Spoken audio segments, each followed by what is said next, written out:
morning, peeps and fitness friends. This is Stacy with your Fitness Friday at Get Empowered Fitness Studio. Today we're going to discuss our mid-back or our thoracic spine. So it falls somewhere below the neck and right around the base of the ribs.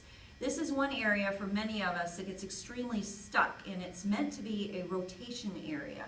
And if we cannot rotate through our mid-back, then our low back will take over and try to do the rotation. This is one of the things that causes low back pain, is if our body is compensating for that lack of movement in the upper body.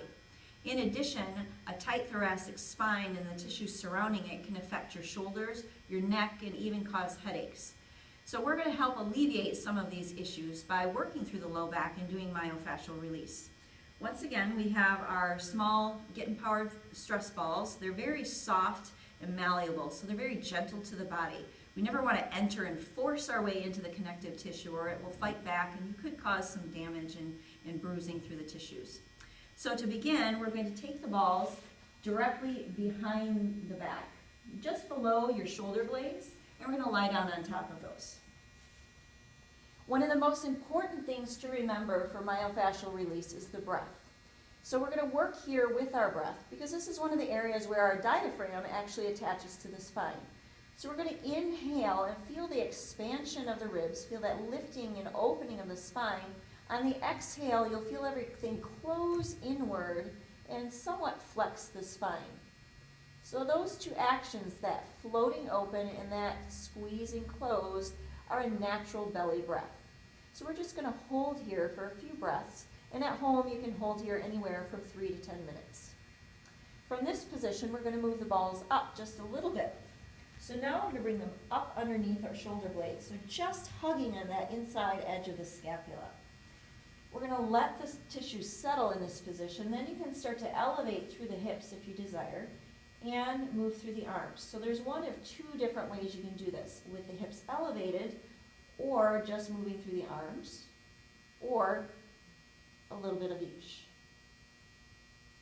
You can move the shoulder blades open and close, up and downward, opening and closing through the ribs, and just manipulating those balls along the edge of the spine. From here, you can lift up and add a little bit of a scroll by moving 1 to 2 inches up and down on those balls.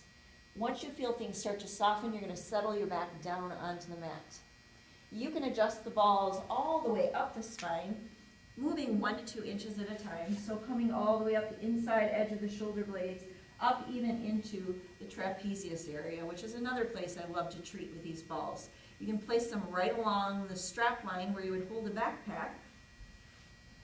And again, you can just let the body settle here, or you can add a hip elevation, or you can add arm movement.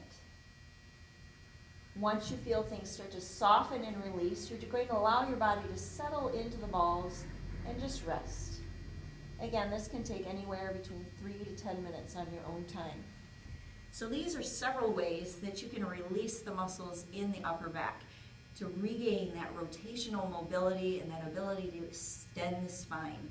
Hopefully you'll have a healthier back by doing these, and if you have any questions or comments, please let us know. Thanks for watching.